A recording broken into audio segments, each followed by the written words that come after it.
beautiful day here in New York City. Welcome back. We've been talking about hoarders. When we reached out to our audience for questions, we discovered that a lot of folks here had very basic questions about organizing their own homes. So here to help us is Justin Klosky. He's a professional organizer. His company is called O.C.D. Experience. The O.C.D. stands for Organize and Create Discipline. You know, Justin, how do you identify the difference between somebody who's a hoarder and someone who's just got a lot of clutter and needs to organize? Generally, people who are lack of disorganization in their lives are trying to find some type of order, are trying to take, let's say, their clothes and put them in their closet, trying to take their office supplies and find a good place in their office for them. They don't quite reach that place, whereas a hoarder will just make piles and try to continue to bring things into their lives without any real sense of where those things are going to go. As a kid, I was a complete neat freak. I wouldn't allow my brother in my room without socks on. I bet. And I realized it was about trying to get a sense of order in a world that I feel like I didn't control when I was a little kid. How about you? Are you orderly? Or? I'm OCD, except for my purse.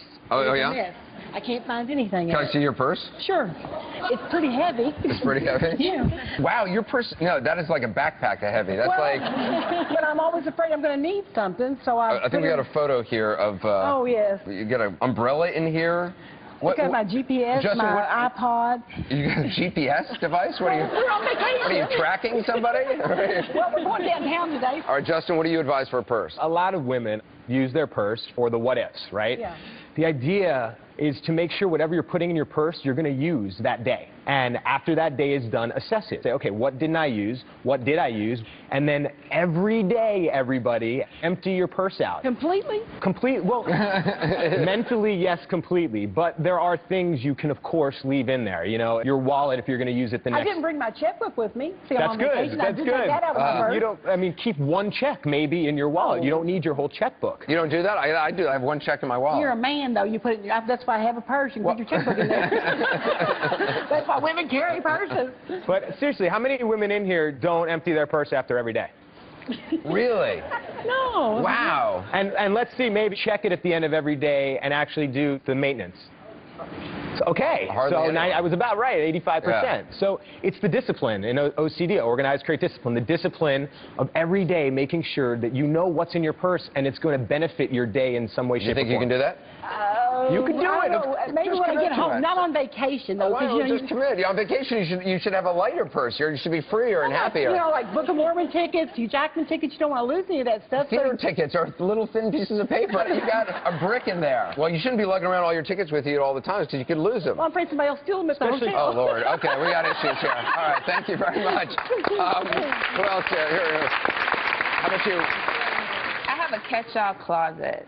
So it has, like... Your closet catches everything. Yeah. Wrapping paper, lampshade. I got one of those, too. And it's taking up valuable I just space. pretend it doesn't exist. Right. Yeah, you know? yeah. It's like the black hole of Calcutta. Exactly. It's like you just... Exactly. Everything goes in there. You just ignore it. That's the picture of your closet, Jennifer? Yeah. Wow. Yeah. If you had 1 minute to leave your house because there was a fire, what would you grab? From that closet? From that closet. The newspapers that I purchased the day President Obama was elected. That's important to you? Yes. Okay, so we got 1, 2, quick, we could do this.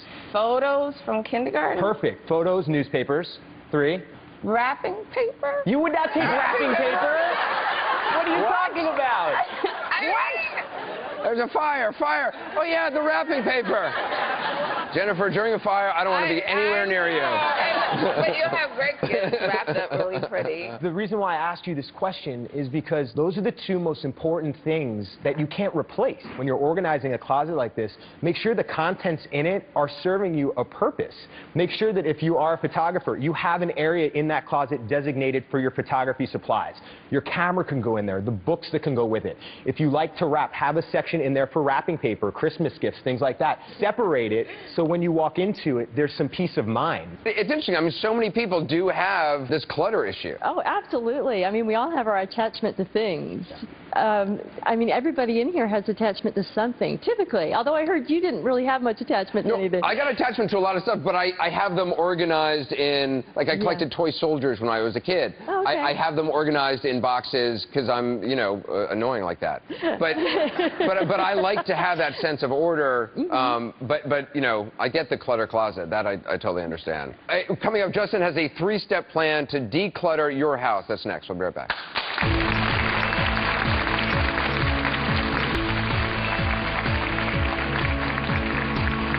Welcome back. We're here with organizational expert Justin Klosky. A lot of folks in the audience have some organizational issues. Patty here let us know about you have a garage that is a big issue. Yeah, my garage is pretty cluttered. You can't even get a car in there. But a lot of the things I have some sort of sentimental attachment to, and my family constantly tries to throw things away and then make fun of me because I don't want to get rid of things. What kind of stuff do you have in the garage that you're attached to? I have this old organ, and it was my grandfather's. It doesn't work, but I can't get myself to part with it. Okay, I can and my understand family, they just make fun of me for it, but I just can't get rid of it. What would you recommend, Justin? I would never get rid of an organ. Yeah, like I know. I kind of agree with you on this one. But there's a better place for it than your garage, because if you think about it, you're keeping this organ because it's important to you.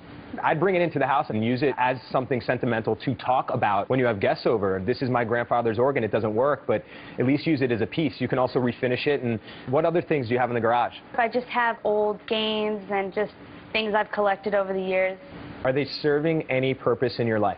Probably not, no. Okay. Put your car in the garage so you can start taking care of your car instead of the things that aren't helping you get around every day. Can we all support her in doing that?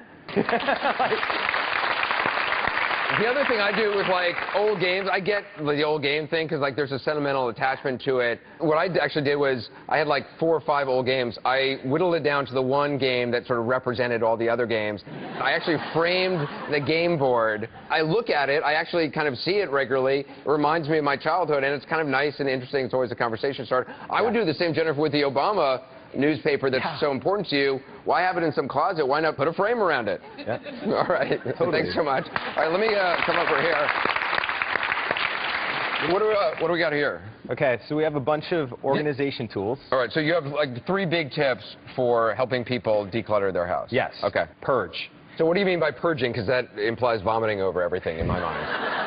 Which I assume is not the technique. No. Okay. We're using purging in a very positive context. Okay. All right. So let's say we're dealing with a closet, right? Going through your closet and literally pulling everything out. Right. Get rid of the things that aren't serving a purpose in your life. From there, then we can organize. So once everything's purged, then you can effectively organize what you have. I say, make me close my eyes and make me find anything in my entire house. Can anyone in here do that? All right, really? I heard a yes. Okay, that's good. A couple of yeses. That to me is the O in organize and create discipline. Putting the things where they go in the right places is the organization. All right, when we come back, Justin's final tip to declutter your home. We'll be right back.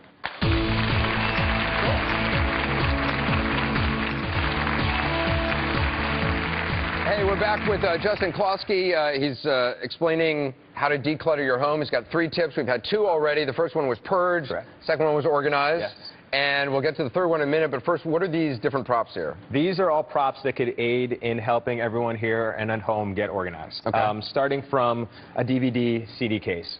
Everybody in here has DVDs and CDs that are, I'm sure, taking up drawer space and wall space. This thing holds 300 DVDs. And then even taking it a step further after this, digital. That seems exhausting. I don't even know how to do that. Oh, no. It is the best. Is it really? Yes, absolutely. Right. I'll start with the baby step. Let's start with the baby step. Let's do it. All right. So we have a drawer organizer. Basically... Oh, this is gold with ties. Yes, I like that. They come in all shapes and sizes. They range from like $19 to $20-something. But you could put anything in here. Socks, underwear. Because I do find disorganized drawers very upsetting. As someone who's sort of a little bit of a control freak, I open up the drawer and the whole clutter of the drawer bothers me. So I need one of these. Something like this for your kitchen or your office would be great as well. And then this? Wicker baskets. These are great for inside your closet, just like your office as well. I love using these with clients for scarves, which they've already beautifully put in here. You can put blankets in here, so instead of sticking a blanket and shoving it on top of a closet, stick it in a bigger basket and put it away. I find spending money on this kind of stuff actually ends up saving you money because you realize you have the stuff, you don't need to buy more stuff. You know, I feel like a lot of people are buying stuff because they can't find it, you know, and you end up with like 10 scarves. Most people have plenty of organizational tools at their own house. We saw in that closet, there's already 4 baskets in that closet that we could actually put to use. Right. So instead of going out and buying things before you start your organization process, go through your whole house and even your office and figure out what you already have and then go out and buy And these stuff. boxes are great for shoes because you can actually see the shoe. The best. Makes sense. The reason why it's not, and yes, it's because you see the shoe, but most importantly, when you walk into your closet, you don't want to be overwhelmed. Mm-hmm. These are non-slip hangers. Well, $2.99. Is stuff slipping off a hanger a big deal? Well, yeah, because then it winds up on the floor. Oh, okay. What's your final tip to declutter a home? Discipline. Discipline. Everybody. Organize, create, discipline. Without the discipline, everything that we've talked about today is going to fall So you mean the apart. discipline of returning things to their boxes? Yes. What's the one thing everybody can do today who's watching at home to just make an improvement, make a dent, to get started? Very simply, go home and pick one small area of your house, dump everything on the floor. Things that you don't or haven't used or are garbage, throw in the garbage. Grab a nice bin that I'm sure you might have, or even just use that drawer and put it back in an organized manner. Close your eyes and know where things are. I'm going to do this tonight. Just the idea of doing that makes me kind of excited because I'm so, yes, I sort of feel like now I know what I'm going to do tonight. I want to know the checkup. I want to know how it goes. I will. We're going to have all that information on our website, andersoncooper.com. Justin, thank you so much. That was great. Really fun. Up next, 3 things you need to do right after this show. We'll be right back.